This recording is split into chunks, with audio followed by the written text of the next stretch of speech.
Good morning. Today we are discussing the African Free Trade Union, um, where we left off last Saturday. Um, Unusan was very skeptical about the African Free Trade Union, and main reason being that there is no internal trade actually in Africa, and the reason for that, and I mean that is actually true. If you look at the intra-trade volume of the African nations versus their trade with other countries outside of the African Free Trade Union, then that number is significantly below the EU. And even when the EU started, they had more intertrade than what the African Free Trade Union nations have. Who are in the free trade unions? Well, that's actually quite simple. It's all of the countries in Africa. There have been some tensions. Actually, Morocco had withdrawn at a certain point in time, and very recently, Nigeria withdrew, mainly actually because there were protests within Nigeria against an African Union, because the trade unions in Nigeria were afraid that this would lead to an influx of cheap labor into Nigeria. Yeah, can you imagine? So Nigerians are afraid that there are people from surrounding countries that will get the right to work into Nigeria, and therefore threatening their jobs. So the African Free Trade Union is definitely not there yet, but it's a hopeful sign that so many countries signed up, and I think that probably there's two reasons for that. Number one is the obvious reason. That's actually that Africa, with its current demography, is expected to grow dramatically within the next few decades, in not only in people but also in GDP. It is expected to have risen fourfold by 2050, and also the number of people will double in that period to more than 2 billion. So there'll be more populous, a lot more populous than China or India today. So and they have a young population. And if you look at China, then China is already at the verge of the population starting to decline. But so Africa is upcoming. But it's not 100% clear whether Africa will be able to make a transition, because if we look at the productivity in Africa at the moment, it still lags very much behind. But there is a potential that things will happen. I mean, they have all the ingredients to make it happen. The question is, will they be successful? And that's also the reason why they start this African Union, because they believe they need to do something. If they keep on repeating the history, and that's the second reason, if they keep on repeating the history of being divided among themselves, of having Western affluent nations coming in and abusing the autocratic regimes that there are so many of them in Africa, who are depending on finances and support from Western countries in order to legitimate, or at least to keep their illegitimate regime going, then it is quite easy to see that there is, if they keep going like this, then Africa is not going to benefit from it. A lot of European nations, a lot of American companies, and now Chinese companies are trying to move into Africa, in order to take control over natural resources, and in the future, hopefully over the demographic dividend that exists in Africa. Demographic dividend means that they will have a period when the number of basically they have very few pensioners. That means that the overhead of people will grow. So if you look at a rapidly growing in nations of rapid growth, then basically they work at a lower cost structure. That means that that's an ingredient for quick economic development. So this demographic dividend will give rise also to consumption. So there are a lot of reasons why the eyes will be on Africa in the future, but Africa will need to do things differently if they want to benefit from it. So looking at the African Free Trade Union, it's 1.2 billion, and the idea is that goods and services and maybe labor, and that this is a few steps down the road, will be flowing freely between more than 50 African countries. And it's actually, in order to do that, it's not only reduction of trade barriers necessary. It's also necessary to create an infrastructure to actually move goods and people between these nations. And if we look at the current infrastructure in Africa, most of it has been financed with foreign money. And foreign money usually is mainly interested in connecting the ports with the raw materials and other places in Africa. So what we see is that, for example, recently a big railway has been developed that's connecting Nairobi with Mombasa in Kenya. Mombasa being a port city and Nairobi the capital. The main reason is to actually smoothen traffic towards the ocean. You see that everywhere. So the infrastructure near the ocean front is not that bad. But if you go further inland, if you go to Congo, if you go to Uganda, then you see that even though I hear it has been increasing a lot, it's a lot of dirt roads still. So just a lot of sand roads that exist. And if you really want to take benefit of the African Union, you will need to develop an infrastructure. That infrastructure will give food to a lot of workers who will be employed in developing it. So it also gives an opportunity to actually stimulate the economies in the cross-cultural and the cross-national relationships. And it will boost trade and would be an instrument to move the entire continent away.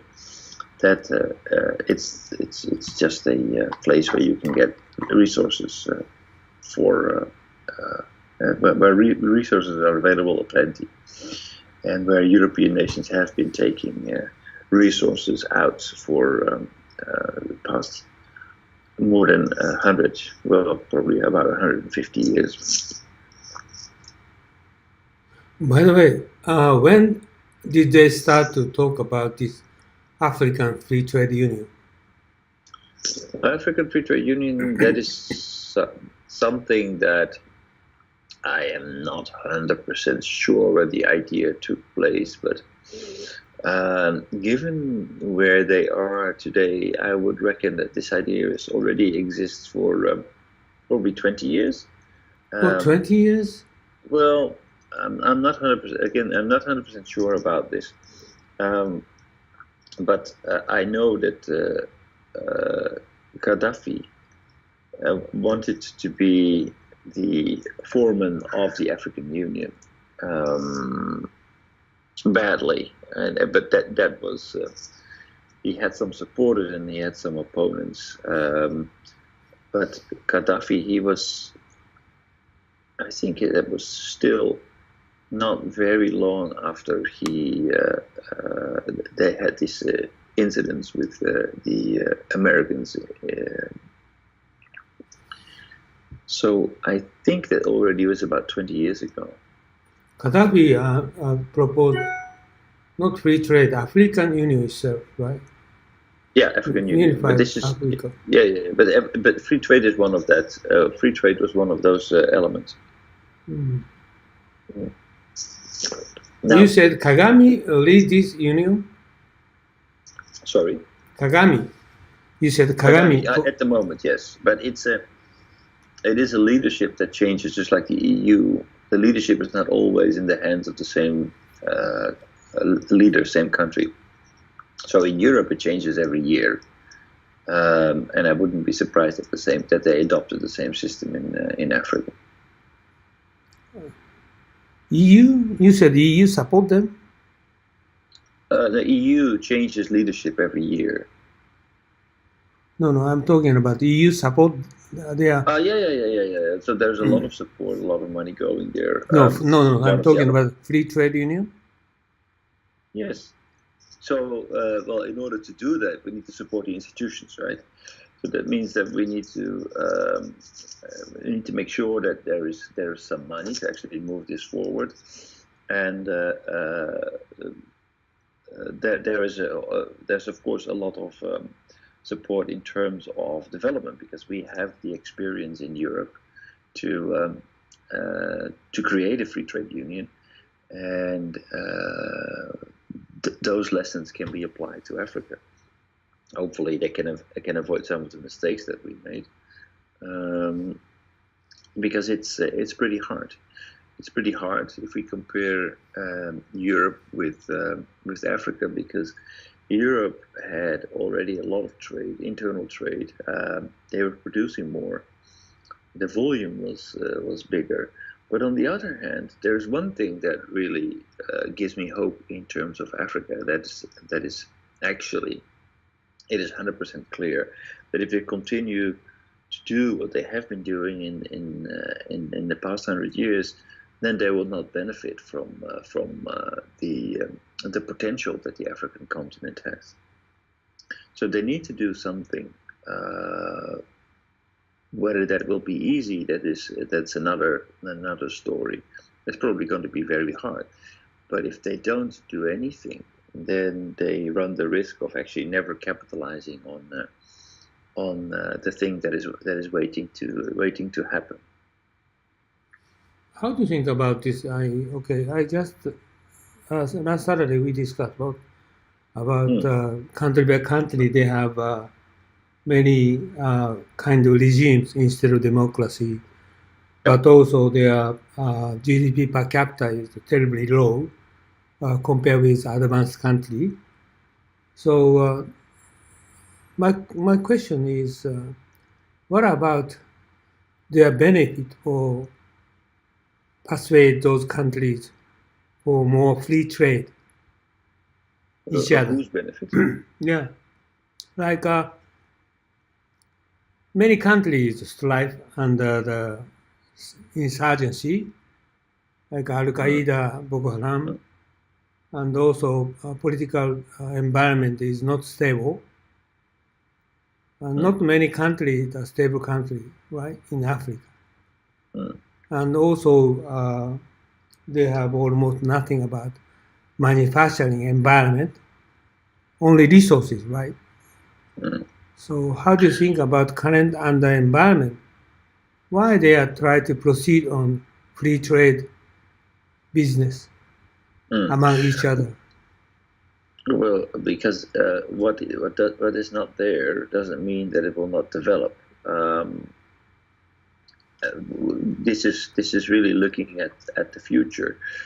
First of all, your question about the instability and insurgency of Al Qaeda, of Boko Haram, of local conflicts, of civil wars, cross-border conflicts that exist, where little guerrilla armies are trying to carve out little space for themselves. That actually is, I believe, one of the advantages of an African Union. because with the African Union will also come the an African army, and more economical interdependence will actually help to create more stability, because it will not be something that will have to be resolved between one or two nations, if it's an internal conflict or a conflict between two nations, but other countries will have a say in that. And a point in case is that actually under pressure of the African Free Trade Union members, the president of Gambia decided to step down, decided to run away, because they were all unanimously in favor of him getting out. And why Gambia getting out? Yeah. Why? So because actually there was pressure from the African members for him to resign. Why? So he didn't get any support from any country in Africa, from any leader from any country in Africa. Why? Why? Well, basically, leaders like him are the result that so many African nations cannot benefit, not prosper, based on what they're doing. It's leaders like kleptocratic leaders like him that basically rob the country poor, and it stays poor because the money is not allocated to the people but to the president.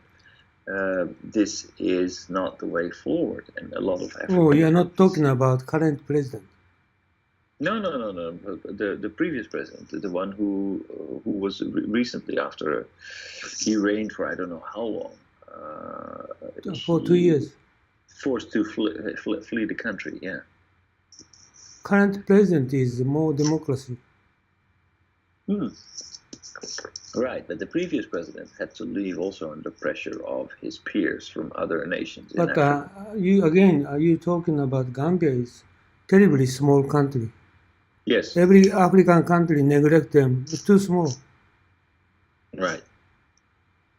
600,000. Yeah. No, it is a small country, but it is an example. By the way, again, you're talking about Boko Haram or Al Qaeda. Yep. Other insurgency is supported each other.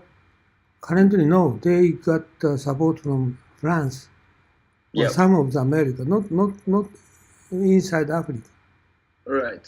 So that is true. That's also one of the reasons why actually Nigeria stepped out. They say, well, this is a toothless tiger because it's not doing anything. Countries are not paying their contribution even. And if we look at the internal conflict with internal strife with Boko Haram, then the African Union is not going to help us. So that's actually good, because African Union is not good for us if we need to pay more money, and if we actually cannot get any benefit out of it. Actually, even expect an influx of cheap labor.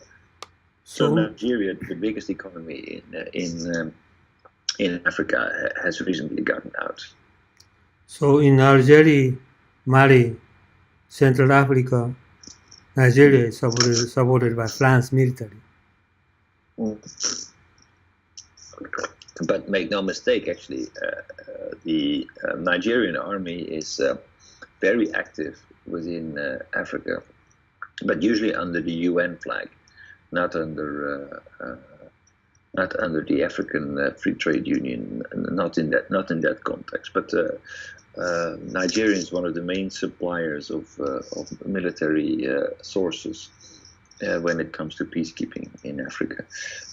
They have a bit of an image problem, It seems they are difficult to handle, and they can be an embarrassment to the UN at times if soldiers are misbehaving, are not acting disciplined in warfare.